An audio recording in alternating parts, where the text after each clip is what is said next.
సహకార సంఘ ఉద్యోగుల దీర్ఘకాలిక సమస్యల పరిష్కారం కోరుతూ సహకార ఉద్యోగులు ఒంగోలులో ధర్నా చేశారు. ఆంధ్రప్రదేశ్ రాష్ట్ర వ్యవసాయ సహకార సంఘాల ఉద్యోగుల యూనియన్ల ఐక్యవేదిక ఆధ్వర్యంలో కలెక్టర్ కార్యాలయం ఎదుట జరిగిన ధర్నా కార్యక్రమంలో సహకార సంఘ ఉద్యోగులు పాల్గొని తమ నిరసనను తెలియజేశారు. రాష్ట్ర వ్యాప్తంగా సహకార ఉద్యోగుల సమస్యల పరిష్కారం కోరుతూ దశలవారీగా ఆందోళన కార్యక్రమాలు చేపట్టడం జరుగుతుందని రాష్ట్ర ఉపాధ్యక్షులు పెండ్యాల హనుమంతరావు తెలిపారు. అందులో భాగంగా నేడు జిల్లా సహకార కార్యాలయాల వద్ద ధర్నా కార్యక్రమాన్ని చేపట్టడం జరిగిందని తెలిపారు. పీఆర్సీ, ఆర్ఈఎస్ చెల్లింపుతో పాటు ఉద్యోగుల సమస్యలను ప్రభుత్వం పరిష్కరించడంలో అలసత్వం వహిస్తుందని ఆరోపించారు. తమ సమస్యను పరిష్కారం అయ్యేంత వరకు ఈ పోరాటాన్ని కొనసాగిస్తామన్నారు. కార్యక్రమంలో ఉమ్మడి ప్రకాశం జిల్లా వ్యవసాయ సహకార సంఘ ఉద్యోగులు పాల్గొన్నారు.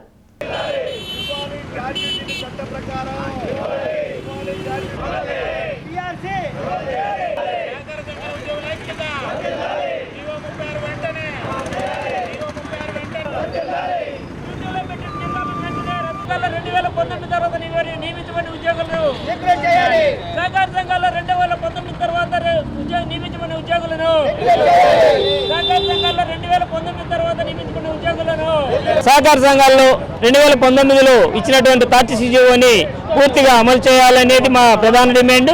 అదేవిధంగా సహకార సంఘాల్లో పనిచేసే ఉద్యోగుల వయో పరిమితిని 62 సంవత్సరాలకు పెంచాలి.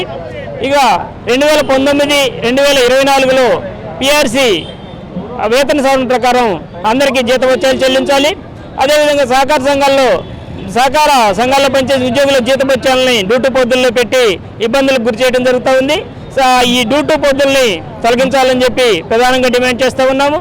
అదేవిధంగా 2019 తర్వాత సహకార సంఘాల్లో కొత్త వారిని పాలకవర్గాలు నియమించుకోవడము, పాత వారిని ప్రమోషన్లు ఇచ్చి పదవులను ప్రమోషన్లు ఇవ్వడం జరిగింది. వాటిని ఈ 2019 చట్టం వ్యతిరేకిస్తుంది కాబట్టి వారిని తొలగించవలసిందిగా ఆర్సీఎస్ ఆదేశాలు ఇవ్వడం జరిగింది. వాటికి విరుద్ధంగా వాళ్ళందరినీ కూడా పర్మనెంట్ చేయాలి అని చెప్పి మేము డిమాండ్ చేస్తూ ఉన్నాం.